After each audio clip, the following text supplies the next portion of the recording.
La solución a las pensiones, al sistema de pensiones, a si hay que cambiar de sistema, si realmente se conseguirán unas pensiones dignas. Os hemos preguntado si la solución la tienen en la izquierda o en la derecha, teniendo en cuenta que ha entrado en plena precampaña electoral y cada partido está proponiendo algunas medidas.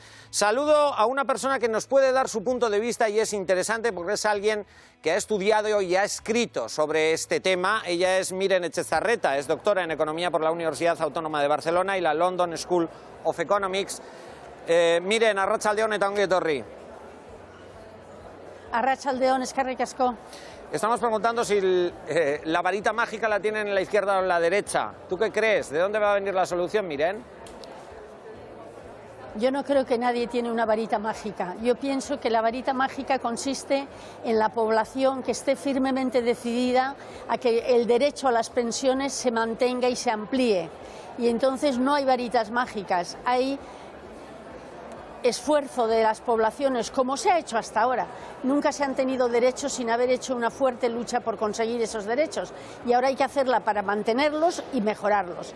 Y esto no es ninguna varita mágica, es la población la que tiene que tener conciencia de lo que se está jugando en ello y disponerse a luchar como ha luchado siempre para conseguir lo que es de justicia que se le otorgue. Tú has dicho muchas cosas, has escrito incluso acerca de este problema, porque bueno, pues el problema está ahí y los problemas son varios, ¿no? Las soluciones, vete a saber cuáles pueden ser. Nosotros lo que haremos es ver algunas de ellas, pero has dicho cosas como la que vamos a ver ahora en un titular. Miren, Etxezarreta dice lo siguiente: nos quieren hacer creer que no se pueden salvar las pensiones públicas. Miren, entiendo que entonces este mensaje es una falacia y yo te pregunto, ¿con qué objetivo nos quieren hacer creer esto? Que no se pueden salvar las pensiones públicas. Bueno, fundamentalmente con un objetivo. En este momento los foros de opinión y los foros de ciertas decisiones políticas, no todos, están empeñados en que se vea que existe el problema de las pensiones. Y el problema de las pensiones no es un problema ni mayor ni menor que cualquier otro problema de financiación pública. Y por lo tanto no hay por qué singularizar el problema de las pensiones como se está haciendo. Y una de las cosas interesantes, si tuviéramos más tiempo, sería preguntarnos por qué se singulariza el tema de las pensiones en cuanto a gasto público cuando hay tantísimos otros aspectos del gasto público que no se singularizan, que no se tienen por qué singularizar. Si hay gastos que la colectividad financia a través de los impuestos, ¿por qué no puede financiar los gastos de pensiones de la misma manera? Las pensiones ya se financian ahora a través de impuestos, porque las cotizaciones de los trabajadores son impuestos. Pero si no llega con ese tipo de impuestos que solo pagan los trabajadores, y no se nos tiene que olvidar eso, entonces hay que tener en cuenta que se tendrán que financiar lo mismo que se financian todos los demás gastos públicos. Cómo se financian las carreteras, cómo se financian los entes financieros cuando hay que resolverlos, cómo se financia el ejército, cómo se financia la Casa Real, cómo se financia el aparato judicial. Todos ellos se financian con el recurso a un fondo común, que es el hecho por las pensiones, por los impuestos. Y entonces tendrían que explicarnos con mucha más razón por qué separan las pensiones de todos los demás gastos públicos. Este sería uno de los puntos. Y segundo, habría que preguntarse a quién beneficia esa separación de gastos de las pensiones de todos los demás gastos. Y creo que se puede anticipar y decir con bastante claridad que los grandes beneficiarios de separar las pensiones públicas de todos los demás gastos es todo un proceso que conduce a mejorar y aumentar las pensiones privadas en manos de los bancos. Es decir, que los que se benefician de toda esta llamada crisis, que no lo están, son los entes financieros. Y por lo tanto, habría que seguir un poco ese camino antes de hablar de la crisis de las pensiones, que no es una crisis real, que es una crisis construida socialmente. Hablemos de recaudación, hablas de impuestos para financiar esos gastos sociales y también para incluso la idea para financiar las pensiones. Vamos a hablar de fiscalidad porque tú incides en la importancia de hacer una reforma fiscal a fondo, integral. Lo has adelantado, creo que hablabas de sobre todo se cobran impuestos o se sacan impuestos a las rentas del trabajo, pero habría que hacerlo de otra manera, Miren. Por supuesto que habría que hacerlo de otra manera. En este momento los impuestos en el Estado español, más del 75% lo pagan los trabajadores y los consumidores. Los trabajadores con el IRPF y los consumidores con el IVA.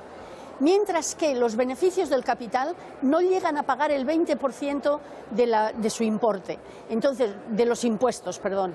Entonces, lo que yo me planteo es decir, hagamos una reforma fiscal integral que sin ninguna duda cambiará la proporción que pagan cada una de esas partes y entonces habrá posibilidades de financiar cosas que ahora nos dicen que no. Entonces, una reforma de pensiones requiere una reforma fiscal integral. Pero aparte de eso, y este sería el elemento que acabo de señalar, sería el clave, hay el otro elemento, que es decir, ¿cómo se financian los otros gastos públicos? Y si los otros gastos públicos se financian a través de los impuestos generales, ¿por qué no incluir las pensiones si hace falta, además de las cotizaciones, con esos otros gastos generales? La crisis de las pensiones es una crisis construida artificialmente. No hay más crisis de pensiones que en otras cosas, porque de esa manera la gente se asusta, empieza a hacer pensiones privadas y esas pensiones privadas benefician a los entes financieros. Quiero decir también, muy brevemente, que las pensiones privadas son un desastre económico. No resuelven el problema de las pensiones ni a los que las tengan. En primer lugar, porque son muy arriesgadas. Las pensiones privadas se cotizan en bolsa, lo cual se invierten en bolsa y cotizan en bolsa. Por lo tanto, pierden dinero si la bolsa baja, cosa que sucede muy a menudo. Segundo, las pensiones privadas que nos dicen que darán un beneficio que se acumula no es tal. Los beneficios que están dando en los últimos 10 años son verdaderamente ridículos, muy debajo del importe de la inflación. Y en tercer lugar, son enormemente caras, porque los bancos nos compran 1,5% por el importe del dinero nuestro que gestionan para la pensión. Un 1,5% durante 30 años, que es lo que habitualmente tiene una pensión, como mínimo supone un importe muy importante del dinero de la pensión que se va en pagar comisiones. Todos esos elementos juntos hacen que las pensiones privadas no sean ni remotamente una solución al problema de las pensiones públicas, que además se puede resolver de otras maneras. Como última pregunta, Miren, porque sé que apremian y están esperando tu presencia en el acto, pero rápidamente, y en ese panorama, ¿hasta qué punto ha influido o influye en el debate las movilizaciones en la calle? Me refiero a esos pensionistas, a esas pensionistas, y yo te diría más, Miren, en esas movilizaciones debería acudir más gente joven, porque estamos también hablando del futuro de las pensiones, Miren. Muy brevemente, dos cosas. Primera, creo que las movilizaciones en la calle son absolutamente cruciales para mantener y sostener y mejorar nuestros derechos. Como no tenemos tiempo, no puedo abundar en esto, pero que quede claro que las movilizaciones en la calle son absolutamente esenciales. Y en segundo lugar, creo que tenemos que tender a que el tema de las pensiones esté estrechamente vinculado a problemas que afectan a los más jóvenes, como el tema de los salarios, el tema de la precariedad laboral y el tema de la vivienda. Cuando consigamos unir todos estos frentes para lograr los derechos de una vida digna, entonces estaremos todos juntos y tendremos mucha más fuerza. Y esta debería ser la siguiente etapa de los movimientos, tanto de jóvenes, de quienes yo espero que se incorporen a su lucha y a nuestra lucha, como de los mayores, que podemos incorporar la lucha de los jóvenes a nuestra propia lucha. Así lo ha dicho Miren Etxezarreta en directo cuando son las 6:03 de la tarde. Miren, eskerrik asko gurera etortzeagatik. Ondo izan. Eskerrik asko zueri.